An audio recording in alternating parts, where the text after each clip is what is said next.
Merci d'être avec nous. La manifestation géante contre l'immigration de Londres a donné le ton. Le sujet s'impose au Royaume-Uni, aux États-Unis, en France. On va voir comment on va traiter de ces événements simultanés. Ce sont ces images très impressionnantes au Royaume-Uni.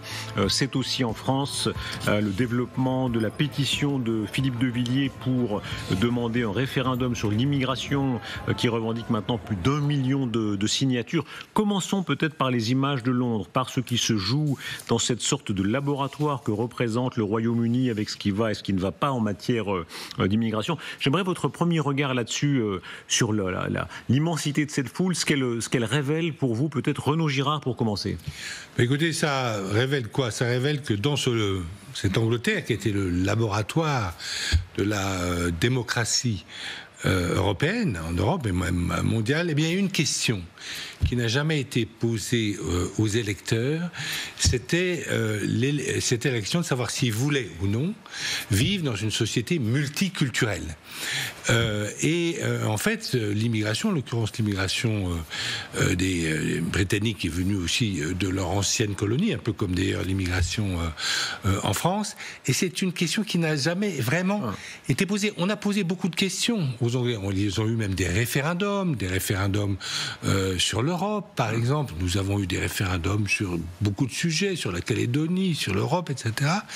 Mais cette question n'a jamais été posée. C'est comme si les dirigeants politiques en Angleterre, depuis 50-60 ans, n'avaient pas voulu poser la question à leurs citoyens: voulez-vous vivre ou non dans une société multiethnique? Je me souviens d'une chancelière d'Allemagne qui s'appelait Merkel, qui avait dit que le multiethnisme, ça ne marchait pas, mais qui, pourtant, 3 ans après avoir dit ça, avait pris des mesures pour accueillir 1 million de réfugiés du Moyen-Orient. Qui est de l'avis contraire? Moi, oui. Allez-y. Enfin, là où je ne suis pas d'accord avec Renaud, c'est que de dire que la question n'a pas été posée aux Britanniques. Elle a été posée parce qu'un des arguments majeurs du Brexit portait précisément sur l'immigration et sur un mensonge, parce que un des leaders du Brexit, Nigel Farage, prétendait résoudre en sortant de l'Union européenne le problème de l'immigration extra-européenne. Il s'affichait devant la crise des migrants avec les Syriens qui arrivaient en masse. Or, le Brexit ne pouvait rien changer à l'immigration extra-européenne dans la mesure où la Grande-Bretagne est de toute façon hors de Schengen. Ce que le Brexit a changé, il a mis un stop à l'immigration intra-européenne. Et du coup, la conséquence a été inverse, c'est-à-dire qu'il y a eu plus d'immigrés extra-européens qui sont entrés en Grande-Bretagne. Les Européens sont tous partis et il a fallu faire venir des gens d'Asie, d'Afrique, pour combler les métiers qui étaient à pratiquer, les métiers de première ligne, notamment dans la santé, la restauration, qui étaient pratiqués par les Européens. Donc ce qui est intéressant, c'est que sur ce mensonge, finalement, on a gardé le même problème. L'immigration, l'intégration, c'est un problème et il y a eu beaucoup de déni de la part des politiques, évidemment. Mais en revanche, on a changé de coupable. C'est-à-dire que maintenant, Farage avait dit c'est l'Union européenne et maintenant il dit ah ben non, c'est le gouvernement. Est-ce que c'est une bonne chose pour vous que les questions qui parfois sont considérées comme trop sensibles en France sont affrontées dans les deux camps? D'ailleurs, au Royaume-Uni, la couleur de peau, on voit blanc ou pas blanc, le débat s'engage au Royaume-Uni sur est-ce qu'il y a trop peu de blancs maintenant dans certaines capitales, relativement les prénoms, le prénom Mohamed qui est devenu évidemment prénom parmi les premiers, et au Royaume-Uni on débat de ça de manière extrêmement ouverte, évidemment très passionnée. Est-ce que vous me permettez une légère remise en contexte? On ne comprendrait pas la foule qu'il y a dans les rues là-bas si on ne comprend pas ce qui s'est tué pendant des années en Grande-Bretagne. Et notamment, vous savez qu'il y a eu un scandale pédophile qui a duré des années 90 aux années 2010, notamment à Rotherham, où vous aviez des taxis pakistanais qui violaient de très jeunes filles blanches, et tous les travaillistes, tous les gens qui appartenaient au Labour ne voulaient pas entendre parler de ça. Pourquoi? Parce qu'en fait c'était des Pakistanais et donc des musulmans. On a eu ce midi, je me permets de faire la publicité pour l'émission de Brunet, on a eu Denis McShane qui est un ancien ministre travailliste, ancien député travailliste de Rotherham, et qui a fait son mea culpa en disant oui, j'aurais dû voir, mais je ne voulais pas voir. Donc ils n'ont pas vu ça. C'est l'affaire des viols collectifs qui avait une ampleur énorme. Énorme. Et vous avez entendu Keir Starmer qui a attendu 2025, juillet 2025, pour faire son mea culpa, pour dire j'aurais dû voir. Vous avez vu aussi les derniers événements qu'il y a eu l'été dernier. Qu'est-ce qui s'est passé? Il y a eu des fermetures d'un foyer de migrants parce qu'il y avait eu en fait des femmes qui avaient été importunées, certaines avaient été molestées, etc., etc. Puis il a été rouvert par voie de justice. Et là, vous avez des femmes qui ont défilé dans la rue, les Pink Ladies. Et ces gens-là vous disent, on n'est pas facho. Pardon d'être un peu caricatural.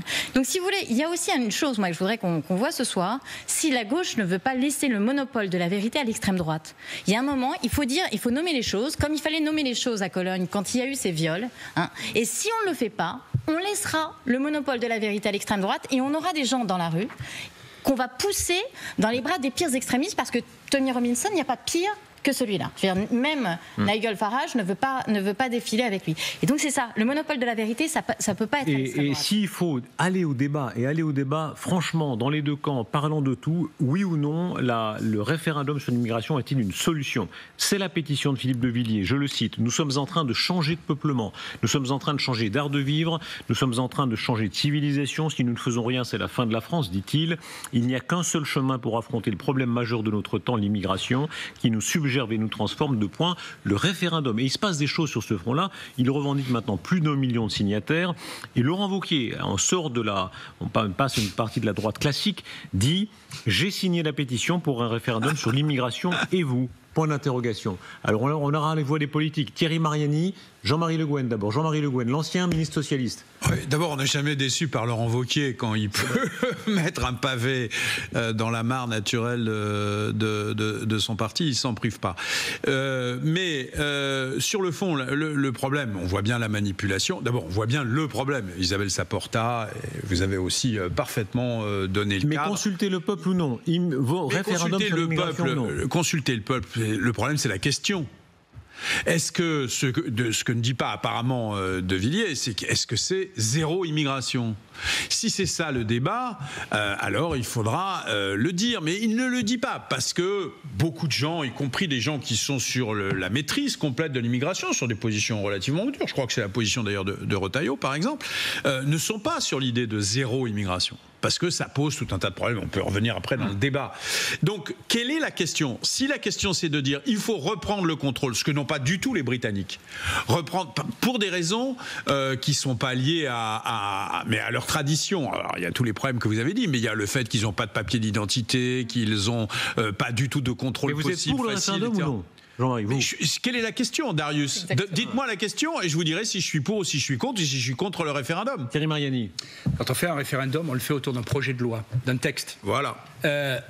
J'adore Philippe de Villiers et Laurent Wauquiez, mais enfin c'est vrai que Laurent Wauquiez a des conversions successives et très aléatoires.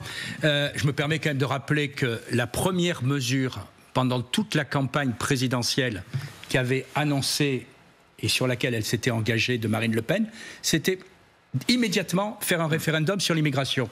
Et on répondait à la question que pose M. Le Guen, puisque en réalité un projet de loi avait été déposé avec une série de points: suppression du droit du sol, suppression du regroupement familial, traitement des demandeurs d'asile à l'étranger, priorité nationale au logement et d'autres points. Donc un référendum, c'est tout à fait souhaitable. Qu'est-ce que traduit cette manifestation? Cette manifestation traduit deux choses. D'abord que, effectivement, les peuples veulent reprendre en main leur destin, qu'il soit britannique, qu'il soit français, qu'il soit européen. La situation, si vous me le permettez, en France est différente de la Grande-Bretagne. Pourquoi? Parce qu'en France, contrairement à la Grande-Bretagne, il y a un grand parti qui, depuis des années, a toujours fait de cette question un point central. C'est le Rassemblement national. Travaillistes ou conservateurs ont toujours refusé d'aborder cette question. Mais Thierry Mariani, j'aimerais votre avis à tous. Oui ou non, est-ce que c'est le moment, enfin le plus tôt possible, de voter sur un référendum sur l'immigration, par exemple, pour un texte de loi? Oui ou non? Mais le texte parce que Thierry Mariani a raison sur le fond, sur la forme plus exactement, c'est-à-dire il faut un texte de loi et après on est pour le texte de loi ou contre le texte de loi. Mais que dit le texte de loi? Ce que dit Thierry Mariani, il nous a égrené les points, ce n'est pas un problème d'immigration, c'est un problème de préférence nationale. Ce n'est pas du tout la même chose. Lorsqu'il dit pour les étrangers, pas de logement, il ne dit pas pour les étrangers en situation irrégulière, pas de logement. Ça, tout le monde est d'accord, si j'ose dire. C'est là, pas de logement.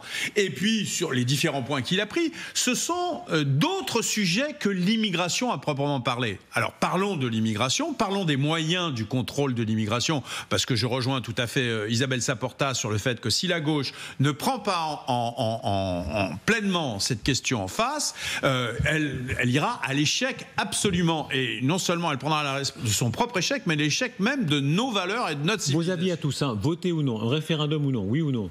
Par exemple, on pourrait très bien imaginer effectivement un référendum sur une question très précise.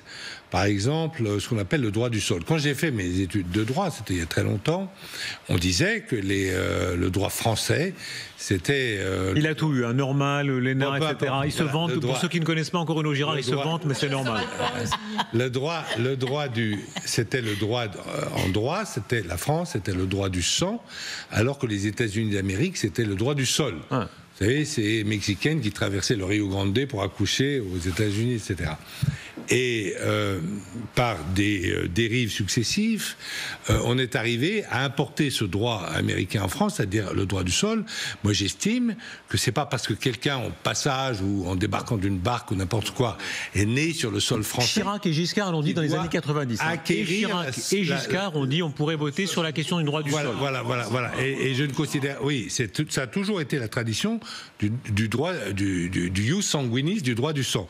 Et donc, moi, je pense qu'un référendum sur cette question, si vous voulez, alors on peut être favorable. Non, il y avait le droit du sol. Il y avait la tradition du droit du sol en particulier parce qu'il fallait des soldats pour les armées. C'était un peu l'esprit. C'était la loi. Voilà. C'est une loi absolument pas généreuse. Merci de le rappeler parce que tout le monde fait des contresens. Monsieur Le Guen sait que j'ai rapporté un certain nombre de projets de loi sur la nationalité. 1889, pour préparer la revanche et récupérer l'Alsace-Lorraine, on passe le service militaire à 3 ans. Et à ce moment-là, la gauche, à l'Assemblée nationale, il faut relire les débats, dit il faut mettre fin à l'odieux privilège de ces étrangers italiens, polonais ou espagnols qui travaillent alors que nous, on va servir l'armée. Hop, on crée le droit du sol qui avait été complètement oublié. Certes, pendant un moment, pendant la Révolution, mais le droit du sol, c'est... Pendant la Révolution. Voilà, très brièvement. C'est quand même une des valeurs de la Révolution française. Le droit du sol en 1889 qui existe aujourd'hui, c'est pour fournir des soldats et de la chair à canon. Alors, idée concrète, hein, je rappelle, Giscard d'Estaing, dans les années 90, disait ça. Il disait effectivement, le droit du sol, c'était quand on cherchait des soldats, mais le monde du 21e siècle, ce serait le monde des grandes migrations, donc il fallait changer de logique. Est-ce que pour vous, ce serait l'occasion de voter là-dessus, un référendum là-dessus, comme vous le suggérez? Mais c'est pas l'immigration. C'est pas parce que vous ferez... Qu'est-ce que ça va faire, le droit du sol? Imaginons, on dit, ah bah c'est fini, le droit du sol, le droit du sang. Alors, il y a des étrangers en situation parfaitement régulière qui, dans notre système, avaient vocation, au bout de 5 à 10 ans, avec un certain nombre de conditions, qu'on peut d'ailleurs durcir, améliorer, tout ce qu'on veut, avaient vocation à devenir français. Ce qui est le cas de nombreux immigrés qui sont devenus français, 2e, 3e génération.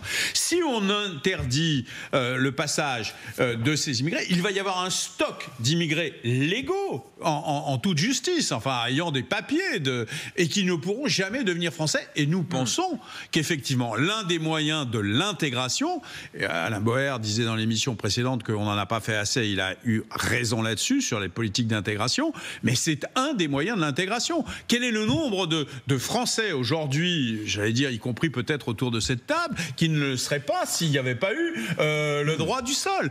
Donc, si vous voulez, c'est une valeur essentielle. Alors, on peut rompre, mais ça n'a rien à voir avec l'immigration. L'immigration, c'est le fait qu'il y a des gens qui ne sont pas français, mais qui ne sont pas sur le territoire français et qui viennent dans notre pays pour un certain nombre de raisons, bonnes ou mauvaises, c'est pas le sujet, je reviens pas sur le sujet. Mais donc, si on parle d'immigration, et les Britanniques parlent bien d'immigration, même si eux ont un droit, vous savez comment ils ont fait un droit communautaire, c'est pour ça que ces villes sont des concentrations absolues, parce que justement, ils ont favorisé les communautés nationales sur leur propre sol. Ce qui est aujourd'hui un problème de légitimité de leur pays. C'est bien pour ça que le Rassemblement national propose un projet qui aborde tous les aspects de l'immigration. On ne peut pas se limiter au droit du sol, voilà. Et c'est pas l'immigration, je vous abordais tout le problème des gens qui ne sont pas d'origine française, y compris au plan ethnique. Non, c'est pas du tout le même sujet. Vous restez dans la caricature. Mais non. Tu restes dans la caricature de la gauche. Mais non, c'est pas ça. Quand tu dis le premier sujet, c'est le droit du sol, c'est bien pour faire en sorte qu'un certain nombre de gens qui ne sont pas français mais qui sont présents juridiquement, de façon normale, sur le territoire national, ne puissent pas devenir français. Alors ça, c'est pas le droit du sol. C'est-à-dire qu'il y a le droit à la naissance, le droit du sang et le droit du sol. En revanche, que la France, effectivement, puisse donner la nationalité française, comme on le fait aujourd'hui, après 5 années où une personne qui travaille à payer des impôts peut montrer qu'elle est parfaitement intégrée à un logement, s'exprime bien en français, ça c'est tout à fait accepté, c'est une immigration légale, mais il suffit pas, c'est pas le droit du sol, comme il est pratiqué encore aujourd'hui aux États-Unis, ils vont peut-être le remettre en cause, c'est-à-dire que vous franchissez le Rio Grande, vous naissez sur... ça, c'est un droit du sol exagéré, j'allais dire, très radicalisé. J'aimerais vraiment vous entendre sur la question du nombre, c'est-à-dire cette grande manifestation à Londres, on voit cette image très impressionnante. Ceux qui sont partisans des manifestants disent il y a un problème de nombre. Quand François Bayrou avait amené son fameux apologue du village pyrénéen, en disant, village pyrénéen, s'il y a une certaine proportion d'étrangers, ça se passe bien. Au-delà d'un certain seuil, ça se passe mal. Est-ce que, selon vous, ce seuil est dépassé en France, oui ou non ? Oui ou non, clairement ? Il y a des problèmes. Non, mais c'est oui ou c'est non. Le seuil est... Oui, il y a des problèmes. Il y a des problèmes d'intégration. Personne ne peut le nier. Non, mais soyons précis. Est-ce que vous pensez, oui ou non, selon l'expression de Bayrou, que le seuil qui fait qu'on est passé d'une intégration acceptable à une intégration qui se passe mal est franchi ? Oui ou non ? Je pense qu'il a été très clairement franchi, oui, bien sûr. Bien sûr. Il y a déjà peut-être 10 ou 15 ou 20 ans, oui. Bien sûr. Oui, ça n'est pas l'immigration nouvelle qui peut changer quelque chose au fait que l'intégration s'est mal passée. Le problème, c'est ceux qui ne sont pas intégrés aujourd'hui. Donc c'est pas une question de nombre pour vous ? Non, et puis pour répondre, je trouve que... Mais soyons précis. Sur le nombre, parce que c'est un sujet en soi. Oui ou non, est-ce que le nombre est excessif ? Je veux répondre à votre question sur le référendum. Je pense que, comme disait Jean-Marie Le Guen, on ne sait pas quelle est la question, et un référendum sur une question ne peut avoir aucune pertinence. C'est pas ce que propose le Rassemblement national. Un référendum à questions multiples. Et d'abord, de quelle immigration parle-t-on ? Si on parle de l'immigration, encore une fois, intra-européenne, puisque j'évoquais cette confusion qu'il y a eu en Grande-Bretagne entre l'immigration intra-européenne et extra-européenne, si on applique un arrêt à l'immigration intra-européenne, ça veut dire que la règle de réciprocité s'applique. Ça veut dire qu'il faut savoir que les Français ne pourront pas aller travailler, être médecins en Italie ou en Espagne ou en Grèce. Donc, et si c'est l'extra-européenne si on met un arrêt à l'extra-européenne, est-ce qu'on peut se substituer et pallier la pénurie de main-d'œuvre qui s'en suivra ? Donc est-ce qu'on veut rénover ou remodeler, refonder le droit d'asile qui en effet est assez désuet par rapport à celui qui a été intégré aux conventions de Genève de 1945 ? Il y a 1000 questions à vrai dire. Sur le nombre.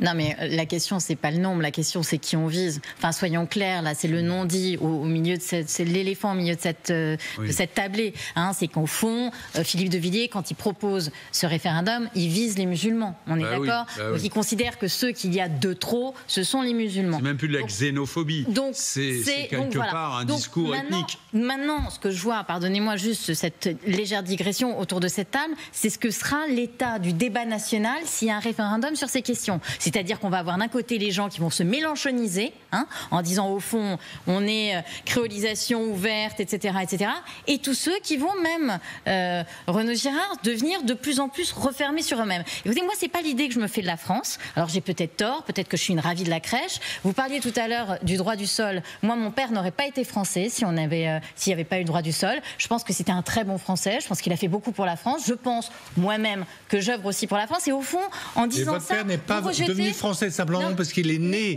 sur le sol français. Il est devenu français parce qu'il a servi. En tout cas, qu'il a servi la France et qu'il a payé ses impôts en France. C'est différent. D'accord, ça commence toujours comme ça. Donc, si vous voulez, moi, ce que j'entends dans ce débat, je pense que ce qui va se passer, je vais vous dire ce que je pense. Je ne lis pas dans une boule de cristal, mais je pense qu'il va y avoir une dissolution et je pense que le parti de Monsieur va gagner. Donc, la question, elle nous sera posée d'une manière ou d'une autre par le vote. Mais le référendum, je vais vous dire, voilà, c'est ça que ça donne. Et moi, ce que ça donne là autour de cette table, ça me fait pas rêver.